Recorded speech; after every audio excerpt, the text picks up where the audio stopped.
My name is Samantha, and at 32, I've built a life most people only dream of. A tech company worth millions, a sleek San Francisco penthouse, and a reputation that lands me on the cover of Forbes. I'm not the type to linger on the past, but it has a way of forcing itself back into your life when you least expect it.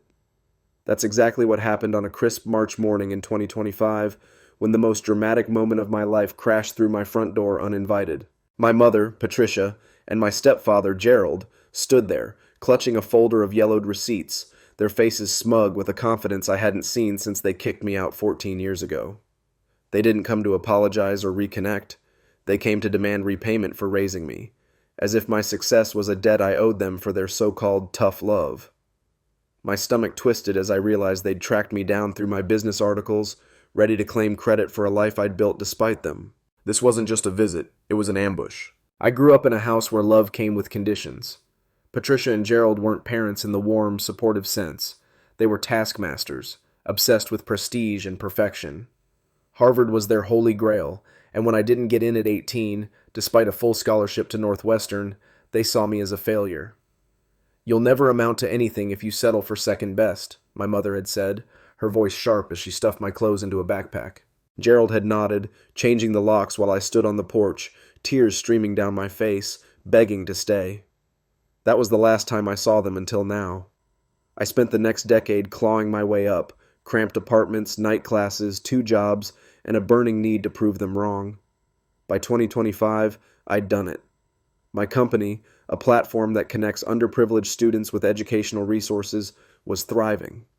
I'd turned my pain into purpose, but I never imagined they'd show up to cash in on it. The morning started like any other. I was in my kitchen, the scent of fresh coffee filling the air, when the doorbell rang. I opened it, expecting a delivery, and froze. There they were, Patricia in a crisp blazer, her graying hair pulled tight, and Gerald in a suit that screamed midlife crisis.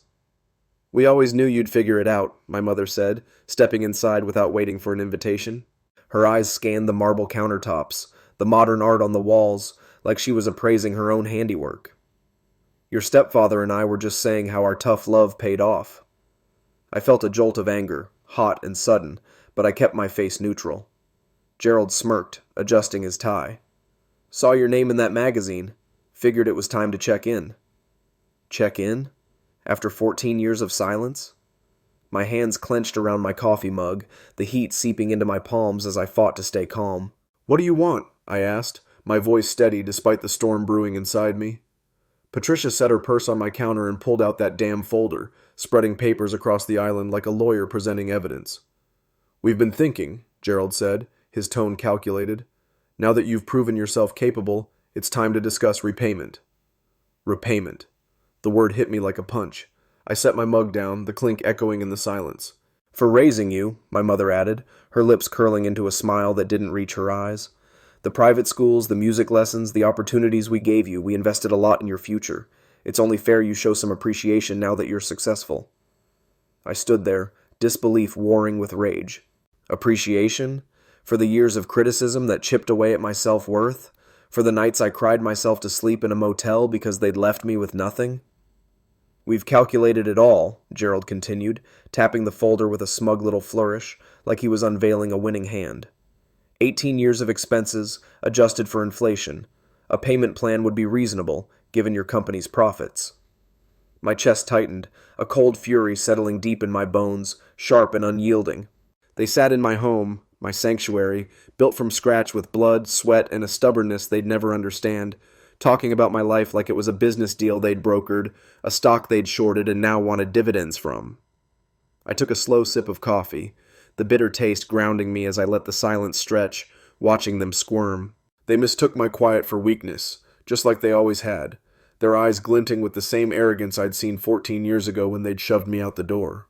My kitchen felt smaller with them in it, the air thick with their entitlement. Patricia adjusted her blazer, her fingers brushing the papers as if they were sacred relics. "We kept all the receipts," she said, her voice dripping with a pride that made my skin crawl. She spread them out, tuition slips, ballet invoices, tennis camp bills, each one a faded trophy of their supposed sacrifice. "Private school shaped you," she went on, oblivious to the storm brewing in me. Those ballet lessons taught you discipline, even if you were never quite graceful enough. And tennis camp, well, Gerald put a lot of effort into that. I stared at her, the memories slicing through me like a knife. Discipline? I remembered the weekly weigh-ins at ballet, the instructor's cold hands on my hips, muttering about my sturdy frame, while my mother nodded approvingly from the sidelines. Effort? I saw Gerald's red face screaming at me across the court. "Hit the damn ball, Samantha, or you're wasting my time." Until I crumpled, a sobbing 12-year-old who just wanted it to stop. "Tutoring fees alone were astronomical," Gerald added, pointing to a column of numbers with a pen he'd pulled from his pocket, the kind of cheap plastic thing you'd find in a bank lobby. "Not that they got you into Harvard, but clearly something stuck." He chuckled, a dry, grating sound that made me want to hurl my mug at him. My mother nodded, her lips pursed in that familiar mix of disappointment and superiority. "Though if you'd tried harder with your application—" I cut her off, my voice low and tight, the first crack in my calm. I was valedictorian. They blinked, startled, like they'd forgotten. "Of a public high school," Patricia dismissed, waving a hand as if swatting a fly. "After all we invested in private education? Really, Samantha, that transfer was the beginning of your rebellion." Rebellion. The word hit me like a slap, dragging me back to that suffocating moment when I'd switched schools. My private school counselor had sat me down, her eyes soft with worry, saying, "Samantha, you're showing signs of anxiety, depression even. We need to talk to your parents." I'd begged her not to, knowing what would happen, but she'd called them anyway. Patricia and Gerald stormed in the next day, yanking me out mid-semester, their faces twisted with fury, not at my pain, but at the risk of their perfect daughter being labeled damaged. "We can't have this nonsense on your record," my mother had hissed as she dragged me to the car. "Harvard doesn't take broken girls." They'd enrolled me in public school the next week, a punishment disguised as practicality, and never spoke of it again. Until now, when they twisted it into some noble parenting strategy. "Did you keep receipts for the month after you kicked me out?" I asked, my voice still steady, though my hands trembled slightly as I set my coffee down. They exchanged a glance, a flicker of unease passing between them, but Patricia rallied fast. "I don't see how that's relevant," she said, her tone sharp, like she could shut me down with a snap of her fingers. "I do," I replied, turning on my heel and crossing to my office. My bare feet slapped against the hardwood, each step fueling the fire in my chest. I grabbed my own folder, thicker, heavier, a decade's worth of scars in paper form, and returned, dropping it on the counter with a thud that made Gerald jump. "Because I kept receipts too," I said, flipping it open. "Here's one for the motel room that first week, $25 a night, roaches included. The doctor's visit when I got strep throat but couldn't afford antibiotics. The payday loan I took out to make rent that winter, 300% interest because I had no one to borrow from." Their faces tightened, Patricia's mouth a thin line, Gerald's eyes darting to the door like he wanted to bolt. But I wasn't done. I pulled out more, my voice rising with each page. Credit card bills from living on ramen while taking night classes at community college, pay stubs from waitressing and retail, 12-hour shifts to pay for books, bank statements showing every penny I scraped together to start my company. I paused, letting the weight of it sink in, watching their smugness crack. "That's all very dramatic," Patricia started, her voice faltering, "but—" I slammed a hand on the counter, the sound echoing like a gunshot. "No, what's dramatic is throwing out your 18-year-old daughter because she got a full ride to Northwestern instead of Harvard. What's dramatic is showing up 14 years later expecting a return on investment for basic parental duties." Gerald shifted, his cheap pen tapping nervously against the folder. "Now, Samantha, let's not—" I didn't let him finish. "Northwestern," my mother scoffed, her nose wrinkling like the name itself offended her. "All that potential, and you settled for—" I leaned in, cutting her off, my voice sharp enough to slice through her disdain. "I didn't settle. I earned a full academic scholarship. Do you know what I settled for? Sleeping on a friend's couch while working 2 jobs. Eating 1 meal a day to afford textbooks. Building something from nothing because my own parents decided I wasn't worth supporting." My words hung in the air, heavy and accusing, and for the first time I saw a flicker of doubt in their eyes. Not guilt, but fear that their script was unraveling. The doorbell rang, a sharp chime that broke the tension like a lifeline. I didn't move, but Lila poked her head in from the hallway, her dark ponytail swinging as she assessed the scene. "Samantha, Marcus is here. Should I let him in?" Lila was my assistant, 25 and tough as nails, a kid I'd pulled from the scholarship program I'd founded and turned into my right hand. Her loyalty was unshakable, and right now, her presence felt like armor. "Yes," I said, my voice softening for her. "Let him in." Marcus breezed through the door a moment later, all 6 feet of him radiating chaos and charm, a tech reporter with a knack for sniffing out a story. His curly hair was a mess, his grin wide as he clapped eyes on me. "Sam, Forbes wants an update on the scholarship fund. Oh, who's this?" He stopped short, clocking Patricia and Gerald with a raised brow. Patricia seized the chance to perform, standing straighter, smoothing her blazer. "I'm her mother, Patricia. We're discussing how Samantha owes us for her success." Marcus's grin turned sly, his eyes flicking to me for confirmation. "Owes you? For kicking her out over Northwestern? Susan filled me in on that little gem." Gerald's face went white. "Susan?" he croaked, and I almost laughed. Aunt Susan, my mother's younger sister, had been my secret lifeline back then. Care packages slipped to my friend's apartment, cash wired when I was too proud to ask. She'd kept quiet for years, but Marcus had a way of digging up allies. "Yeah," he said, pulling out his phone like he was about to record. "She's got stories, and receipts." I smirked, crossing to my laptop on the counter and pulling up a file. "So do I," said, clicking open an email from 14 years ago. "Here's one from you, Mom, to Susan. Samantha needs to learn that second best isn't good enough. Northwestern's practically a community college compared to Harvard. Ring a bell?" Patricia's jaw tightened, her eyes darting to Gerald for backup, but he was too busy fidgeting with his pen. "We were thinking of your future," she said, her voice thin, a weak attempt to claw back control. Marcus snorted, leaning against the counter. "Future? Or your bragging rights at the country club?" I stepped closer, my anger boiling over now, raw and unrestrained. "You wrote to Northwestern trying to get my scholarship canceled. I've got that letter too. Harvard wouldn't have given me what I built. Resilience, strength, a company that's changing lives. The only thing you taught me is that I can only count on myself." They were crumbling, their perfect facade cracking under the weight of truth. "You've become bitter," Patricia said, her hands trembling as she stuffed her papers back into the folder, her nails scraping against the counter. "No," I shot back, standing taller, my shadow falling over them. "I've become successful. There's a difference. And unlike you, I can prove how I got here. Every step documented, every penny earned, every win fought for without a dime of your money or a second of your support." Gerald made a last-ditch grab for authority, his voice gruff. "We came for a reasonable discussion about—" I didn't let him finish. I marched to the door, yanking it open, the cool air rushing in like a cleanse. "About cashing in on a success you tried to sabotage? We're done. Get out." They hesitated, clutching their folder like a shield, then shuffled onto the porch. "This isn't over," Gerald muttered, his voice weak, but I slammed the door before he could finish, the sound reverberating through the house. Lila grinned, already tapping her phone. "That's going viral if we post it."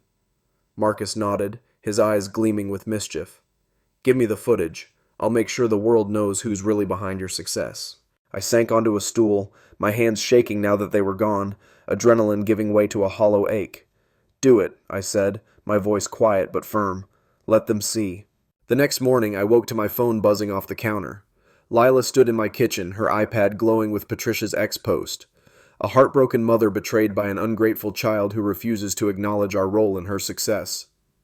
She'd attached a doctored photo of us, me at 10, smiling stiffly, her arm around me like we'd ever been close. 20,000 likes, Lila said, her tone dry. "They're buying the martyr act." I rubbed my eyes, exhaustion settling over me like a fog, but resolve burned brighter. "Post my side," I told her, sipping coffee that had gone cold. "The locks, the text, the email to my grandparents. Let's see how they spin that." Lila worked fast, her fingers flying over the screen, and within hours, the tide shifted. My post, raw, unfiltered, with scans of their own words, exploded. March 15th, 2011, "Don't come back until you learn your lesson about mediocrity," I'd written, attaching the text. "Email to my grandparents. She needs to face the consequences." Comments poured in, a flood of voices from my past tearing their narrative apart. "I was there when Gerald screamed at her during the school play. She didn't get the lead, and he lost it," my old drama teacher wrote. "Patricia made her practice tennis with a 102-degree fever, said champions don't rest," a teammate added. I scrolled, my throat tightening as the pieces of my childhood clicked into place, a mosaic of cruelty I'd buried too long. Marcus called, his voice crackling with excitement. You've got a tsunami here, Sam. I've got a contact. Jenna, your high school counselor. She's ready to talk. Jenna. I hadn't thought of her in years, the woman who'd tried to save me only to be silenced by my parents' threats. Put her through, I said, my heart pounding. Her voice came on, soft but steady. Samantha, I kept the report I filed. Your anxiety, the pressure they put on you. They threatened to sue the school if I didn't shred it, but I couldn't. I've got it if you need it. I closed my eyes, gratitude mixing with a fresh wave of anger. Send it, I told her. It's time they face consequences too. The Forbes article hit the next day. Marcus's handiwork splashed across the internet. From rejection to revolution, Samantha's rise. It wasn't just about my company. It was about surviving parents who'd turned education into a weapon, about thriving despite their abandonment. It went viral, millions of shares, and suddenly, I wasn't alone. Strangers posted their own stories, kids disowned for picking lesser schools, successes born from rejection. My inbox flooded with messages, one from a father sticking out. I pushed my son toward law school for my ego. Your story made me ask what he wanted. He's studying music now and he's alive again, thank you. Patricia and Gerald didn't back down. They showed up at my office a week later, slipping past the receptionist with a fake delivery excuse. Lila caught them first, her voice cutting through the hum of the open-plan space. You're not on the list. Leave, or I call security. Patricia ignored her, storming toward my glass-walled office, her heels clicking like gunfire. 5 minutes, Samantha, she shouted, drawing every eye in the room. I stepped out, my employees pausing their work, sensing the showdown. Let me guess, I said, crossing my arms, my voice calm but laced with steel. You're sorry? You've changed? You want to make amends? Gerald nodded, too eager, his suit wrinkled from the drive. We were harsh, we see that now, but we pushed you to greatness. I laughed, a harsh, jagged sound that made them flinch. No, you pushed me out. Harvard wasn't about my future, it was about your status. I built this despite you, and now you want to rewrite the script? Patricia's eyes welled up, her go-to performance, but it didn't work anymore. We're still your parents, she pleaded, her voice breaking. No, I said, stepping closer, my shadow swallowing hers. Parents don't sabotage scholarships. They don't show up with receipts demanding payback for raising their kid. Security! 2 guards appeared, one a burly guy named Tony who'd heard my story over lunch one day. You've become cold, Patricia accused, tears streaking her mascara as Tony took her arm. No, I replied, my voice steady. I've become successful. You hate that I did it without you. They were escorted out, Gerald muttering threats that faded into the elevator's hum. My team erupted in applause, Lila grinning as she filmed the tail end. That's 1 million views easy, she said, and I nodded, adrenaline still pumping. But the real fight was just beginning. Susan called that night, her voice warm but urgent. They're spinning it again, posted on X that your scholarship fund proves their tough love worked. I groaned, pinching the bridge of my nose. I've got more, she said. Emails from 2011. They told me not to help you, said you needed to hit rock bottom. I've got proof they called every relative, threatening to cut ties if anyone stepped in. My heart sank, then hardened. Send it all, I told her. Let's bury them with their own words. The scholarship gala came months later, a glittering night in a San Francisco ballroom. I stood on stage, handing an award to a girl named Maria, 18, fierce, kicked out for choosing UC Davis over her parents' Princeton dream. Her eyes shone with gratitude, mirroring the fire I'd felt at her age. Success isn't where you end up, I said into the mic, my voice carrying over the crowd. It's how you get there, who you become. I learned that not from people who controlled me, but from rebuilding after they let me go. Susan sat front row, beaming, while Lila worked the live stream, #redefining success, climbing X's trending list. Marcus mingled, collecting quotes for his next piece, and Jenna watched from the back, her report now public, a final nail in my parents' coffin. Patricia and Gerald live-streamed it too, posting later. We inspired her charity, proof our methods paid off. It backfired spectacularly. Maria commented, You told my mom not to take me in when I chose Davis. Some inspiration. Jenna added, I've got the report you buried. Samantha's success is hers alone.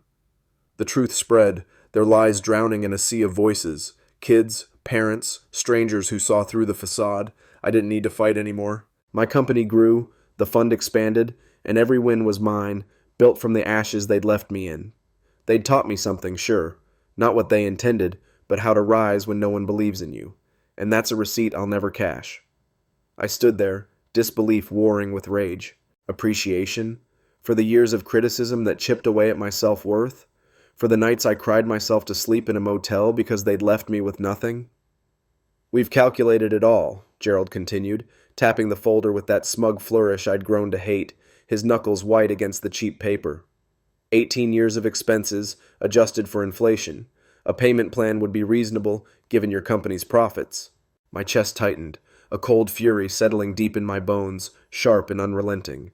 They sat in my home, my sanctuary, built from every sleepless night and every dollar I'd clawed my way to earn, talking about my life like it was a business deal they'd masterminded, a loan they'd extended with interest due. I took a slow sip of coffee, the bitterness mirroring the taste in my mouth as I let the silence stretch, watching them squirm. They mistook my quiet for weakness, their eyes glinting with the same arrogance I'd seen when they'd locked me out 14 years ago, leaving me with a backpack and a broken spirit.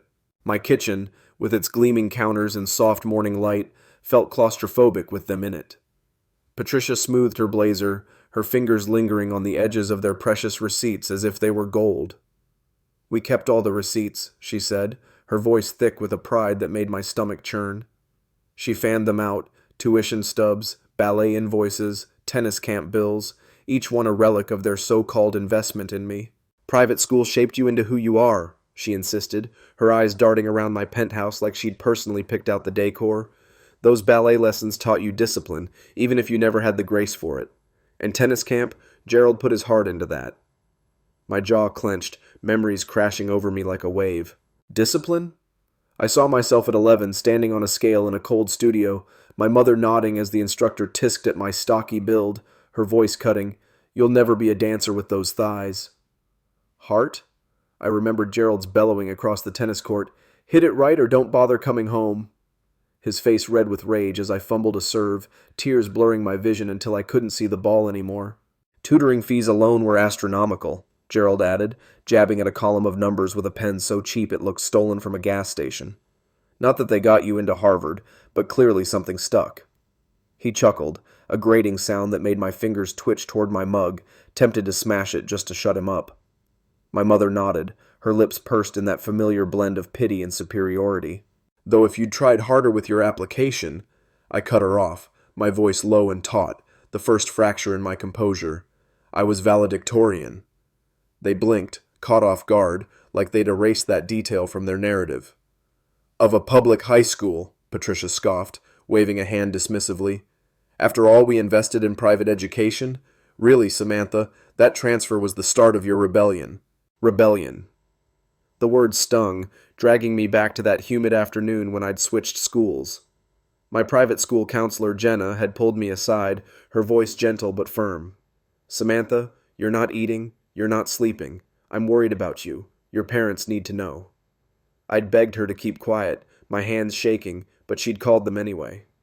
Patricia and Gerald stormed in the next day, their faces twisted with fury, not at my suffering, but at the threat to their image.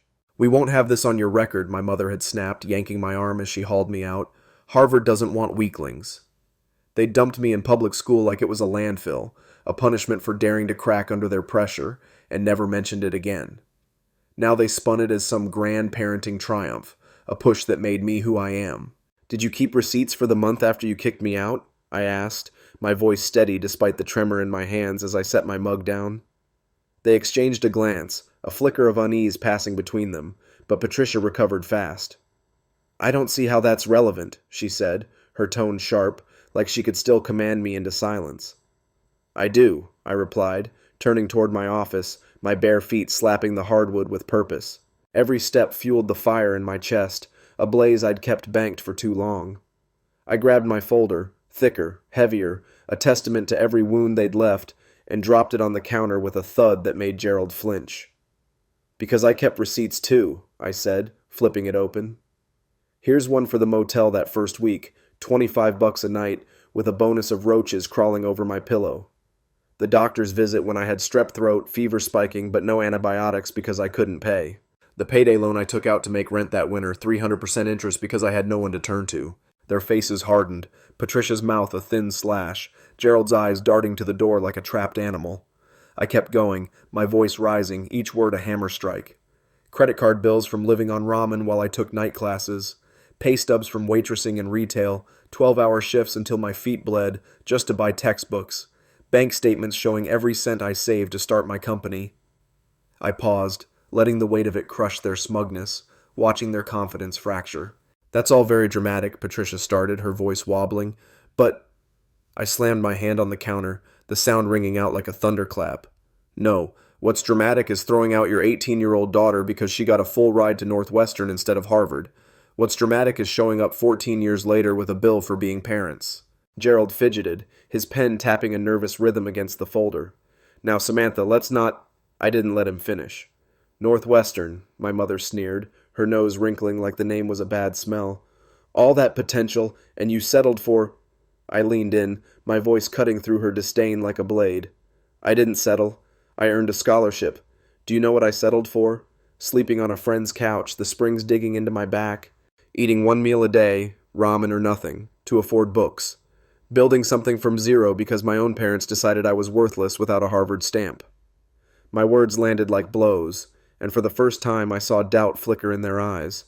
Not remorse, but fear that their grip was slipping. The doorbell rang, a lifeline slicing through the tension.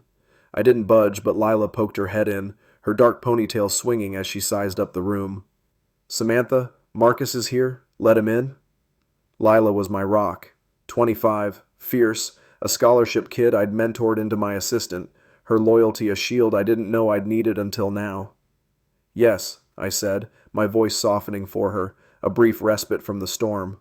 Marcus burst in seconds later, 6 feet of chaos and charisma, his curly hair wild, his grin wide until he clocked the scene. Sam, Forbes wants an update on the fund. Oh, who's this? He paused, eyeing Patricia and Gerald like a hunter spotting prey. Patricia straightened, seizing the spotlight. I'm her mother, Patricia. We're discussing how Samantha owes us for her success. Marcus's grin turned sharp, his eyes flicking to me. Owes you? For kicking her out over Northwestern? Susan spilled that tea already. Gerald paled. Susan? He croaked, and I almost laughed. Aunt Susan, my mother's sister, had been my quiet savior, slipping me cash and care packages when I was too stubborn to beg. Marcus had tracked her down, and now she was a weapon. Yeah, he said, pulling out his phone like he was recording. She's got stories, and receipts. I smirked, crossing to my laptop and pulling up a file. So do I said, clicking open an email from 2011. Here's one from you, Mom, to Susan. Samantha needs to learn second best isn't good enough. Northwestern's a community college next to Harvard. Remember? Patricia's jaw clenched, her eyes darting to Gerald, but he was too busy twisting his pen to help. We were thinking of your future, she said, her voice thinning, a desperate grab at control. Marcus snorted, leaning against the counter. Future? Or your bragging rights at the PTA? I stepped closer, my anger spilling over, raw and unstoppable. You wrote to Northwestern, trying to cancel my scholarship. I've got that letter too. Harvard wouldn't have given me what I built. Resilience, a company that's saving lives. The only thing you taught me is that I'm all I've got. They were unraveling, their perfect act collapsing under the truth. You've become bitter, Patricia said, her hands trembling as she stuffed papers into her folder, her nails scraping the counter. No, I shot back, standing taller, my shadow swallowing them. I've become successful, there's a difference. And unlike you, I can prove how I got here. Every step, every penny, every win, all without your help. Gerald tried one last stand, his voice gruff. We came for a reasonable... I marched to the door, yanking it open, the cold air rushing in like a balm. About cashing in on a success you tried to kill? We're done. Get out. They hesitated, clutching their folder, then shuffled out, deflated. This isn't over, Gerald muttered, but I slammed the door, the sound echoing like a victory bell. Lila grinned, tapping her phone. That's viral material. Marcus nodded, eyes gleaming. Give me the footage. I'll make sure the world knows. I sank onto a stool, adrenaline fading into a hollow ache. Do it, I said, my voice firm. Let them see. The next day, my phone wouldn't stop buzzing. Lila stood in my kitchen, her iPad glowing with Patricia's ex-post. A heartbroken mother betrayed by an ungrateful child who denies our role in her success. She'd photoshopped a pic of us, me at 10, her arms stiff around me, a lie in pixels. 30,000 likes, Lila said, her tone flat. They're swallowing it whole. I rubbed my temples, exhaustion warring with resolve.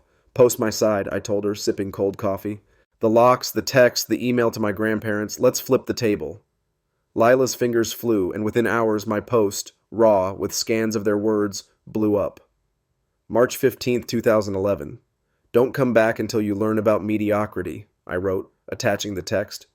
Email to my grandparents, she needs consequences. Comments flooded in, old teachers, teammates, neighbors tearing their story apart. Gerald screamed at her during the school play for not getting the lead, one wrote. Patricia made her practice tennis with a fever. Champions don't rest, another added. I scrolled, my throat tight, the pieces of my past snapping into focus. Marcus called, voice buzzing with excitement. You've got a tidal wave, Sam. I've got Jenna, your counselor. She's ready to talk. Jenna, the one who'd seen my collapse and tried to help, only to be silenced. Put her through, I said, heart racing. Her voice was soft, steady. Samantha, I kept the report. Your anxiety, their pressure. They threatened to sue the school, but I saved it. It's yours if you want it. Gratitude hit me hard, mingling with fresh fury. Send it, I said. It's time they paid. The Forbes piece dropped next, Marcus's work. From rejection to revolution. It wasn't just my company. It was surviving parents who'd turned education into a noose. It went viral, millions of shares, and suddenly I wasn't alone. Strangers posted their stories, kids cut off for lesser schools, triumphs born from rejection. A father emailed, I pushed my daughter toward med school for me. Your story made me ask her dream. She's in art now, alive again. Thank you. Patricia and Gerald doubled down, storming my office a week later, slipping past the receptionist with a fake sob story. Lila intercepted, her voice a whip. You're not on the list. Leave. Patricia shoved past, heels clicking, shouting, 5 minutes, Samantha! Every head turned, my team frozen mid-task. I stepped out, arms crossed, voice calm but steel-edged. Let me guess. You're sorry? You've changed? You want amends? Gerald nodded, his suit rumpled. We were harsh, we see that. But we pushed you to greatness. I laughed, cold and jagged. No, you pushed me out. Harvard was your trophy, not my future. I built this despite you, and now you want credit? Patricia's tears started, her old trick, but I was immune. We're your parents, she pleaded, voice cracking. No, I said, stepping forward, my shadow engulfing her. Parents don't sabotage scholarships. They don't demand repayment for raising their kid. Security. Tony, a guard who knew my story, appeared, his bulk a quiet threat. You've become cold, Patricia sobbed as he took her arm. No, I replied, unflinching. I've become successful. You hate that I did it without you. They were escorted out, Gerald muttering threats that faded into nothing. My team cheered, Lila filming the end. 1,000,000 views, she said, and I nodded, adrenaline still thrumming. Susan called that night, urgent. They're at it again, ex-post saying your fund proves their tough love. I've got more, emails from 2011, them telling me not to help you, threatening everyone who did. My heart sank, then hardened. Send it, I said, let's end this. The gala came months later, a San Francisco ballroom alive with hope. I handed an award to Maria, 18, fierce, kicked out for choosing UC Davis over Princeton. Her eyes mirrored mine at that age, defiant and bright. Success isn't where you end up, I told the crowd, my voice steady. It's how you get there, who you become. I learned that not from control, but from rising after they let me fall. Susan beamed, Lila live-streamed, Marcus worked the room, Jenna watched from the back, her report now public, a dagger in their lies. Patricia and Gerald posted during the stream. We inspired her charity, proof we were right. It imploded fast. Maria replied, You told my mom to disown me. Some inspiration. Jenna added, I've got the report you buried. Samantha's hers alone. Their narrative drowned in truth. Kids, parents, strangers saw through them. My company soared, the fund grew, every win mine. Then came their last move, a certified letter, updating their will. We leave you our estate, they wrote. If you name the fund after us, Admit our role, let us on the board. I laughed, drafting my reply. No, thank you. I built this without you. I'll keep it that way. I didn't send it, not yet. I filed it away, a loose end I'd tie when I felt like it. Months later, at a mentorship session, a kid asked, "Do you regret not getting Harvard?" I looked at the room, my legacy, kids thriving on their terms, and smiled. Harvard might have given me a degree, but this gave me proof. We're worthy, no matter the path. Patricia and Gerald faded, their posts ignored, their estate unsold, their phone calls to relatives unanswered. Susan heard they'd moved to a smaller house, their savings dwindling, their friends drifting away after the truth spread. I didn't gloat. I didn't need to. They'd lost everything they'd valued: status, control, the illusion of power. Me? I'd gained a life they couldn't touch. The story doesn't end here. It's open, like life. Maybe they'll try again, a new scheme, a fresh lie. Maybe I'll face them one last time, or maybe they'll fade into silence, a footnote in my rise. The lesson? Success isn't what others demand, it's what you forge from their rejection. I learned to stand not because of them, but despite them, and that's a strength they'll never claim. You reading this, what's your story? Who tried to define your worth? Drop it below, let's talk. We're all building something, let's share the receipts that matter.